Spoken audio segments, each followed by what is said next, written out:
Developer on Fire with Dave Rail, expressing, exposing, and sharing the humanity of software geeks since 2015.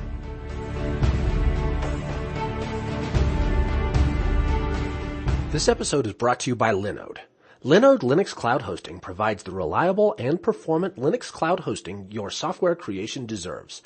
Get your servers up and running in under a minute. They have plans starting at 1 gigabyte of RAM for $5 a month and high memory plans starting at 16 gigabytes. Whatever your needs, Linode will provide the capacity to handle your workload. With native SSD storage, 40 gigabit network, and Intel E5 processors, Linode can handle any workload you throw at it. Their beta v4 API is publicly available to manage your instances, and their open source single-page application built with a cutting-edge React.js stack relies entirely on the same API available to you. Linode also provides a fully supported Python command line interface. Keep in mind, too, geeks, that Linode is hiring and might be a good fit for your next career step. Developer on Fire listeners get a $20 credit, good for 4 free months on the basic plan and a 7-day money-back guarantee.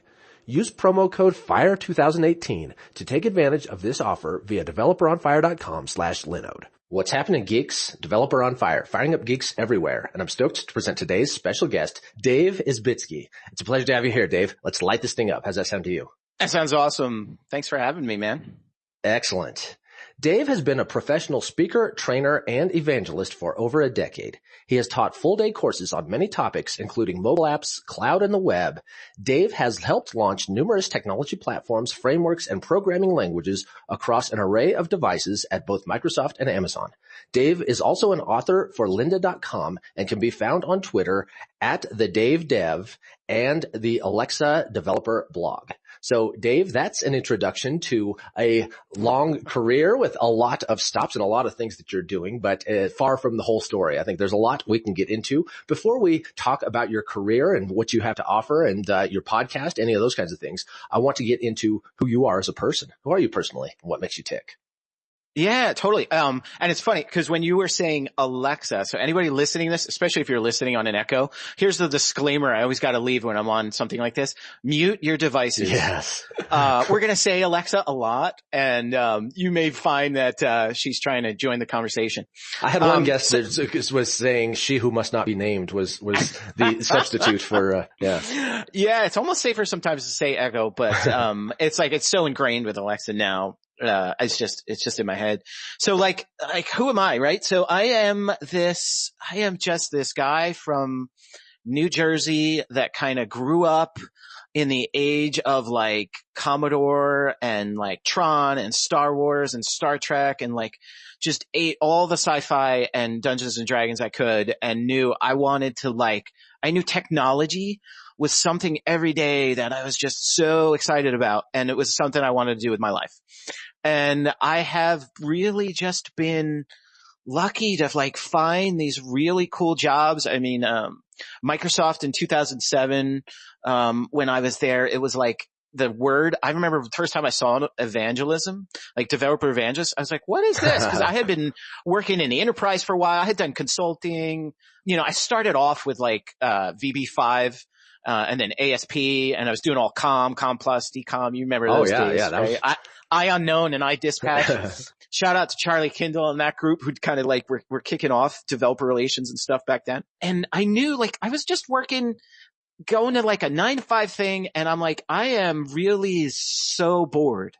Like I'm on the right track and I'm providing for my family, but this is not what I started my life in technology for. Believe it or not, it was like I went just online and saw that developer evangelist job and applied for it. The people knew me, like I wound up hiring Microsoft Consulting Services where I was, and people remembered kind of like my passion and where I wanted to go. And so I started out, like what was really ticking me then was like, I need to tell people in the industries that are in like 9 to 5 that like we don't have to do this. Like we don't have to go sit in cubicles all day and use technology from 10 years ago. Like you could be an advocate within your own organization, right? And then you make your life better because you get to work on the cool stuff, you know, like work on what you want to do. And so that's kind of how I started out for like the first year. And it was after that they're like, hey, what do you think about meetups and user groups. It's funny. I just had my 10-year Twitter anniversary. Twitter sent me a thing with a cake. It was like made out of 10. And I was like, yeah, that's right. March 2008 is when I switched to this whole building communities. Like really, I call it just like igniting passion and letting people remember why they fell in love with technology in the first place. And that's kind of been the past 10 years, is just waking up in the morning and saying, all right, I'm lucky enough that I'm working with some really smart engineers, whatever company I'm at, they're making developers' lives easier. I need to like figure out how I can get this into the hands of everybody. And whether that's explaining, providing source code, or helping at a business level to remove the layers. Cause sometimes, as a developer, I would hear people say, Dave, that's awesome, but I can't do that because my manager says this, or my CI, right? So like helping advocacy internally. And that's kind of like what gets me going every day. 3 years ago, oh gosh. It's over that. It's longer than that now, right? 3 years ago at GDC this month is when I did the first official Alexa talk ever.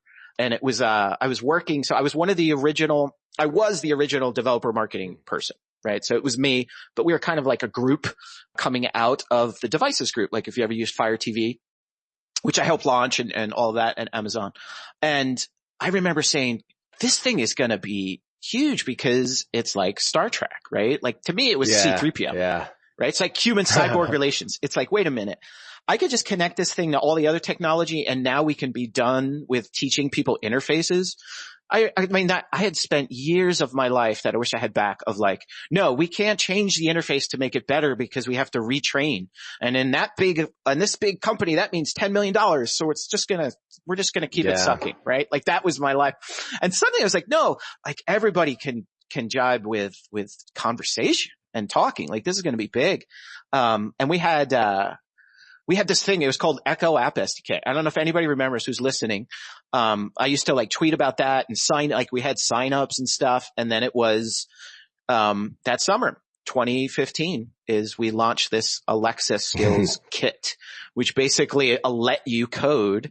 And it was funny because we were talking about some of our backgrounds before the podcast. So I immediately had people I'd known, as I built communities for years. So C# developers were like, Dave, we want to do C# too. And I was like, sure, this is how you do it. So like some of the first things out there were C#, awesome libraries, Yeah. And, it's been crazy. I think, if anybody, and we can get into this, if anybody hasn't looked at it yet, I think you'll be amazed how from a technical side, how simple it is. You can literally use any language you want. It's just RESTful services over the web, over JSON, using JSON over SSL. The hard part as a developer, it's like if you've ever had to make a PowerPoint presentation at work, right? It's communication. It's not ones and zeros anymore. And so you will rack your brain on like trying to figure out, well, how do I actually have a conversation with a human being? User experience, right, is ultimately what that boils down to. I mean, we can think about the, how I lay out, how I do my design of a web page in the browser. It's really the same question though, right? How do you interact with the user in this other medium?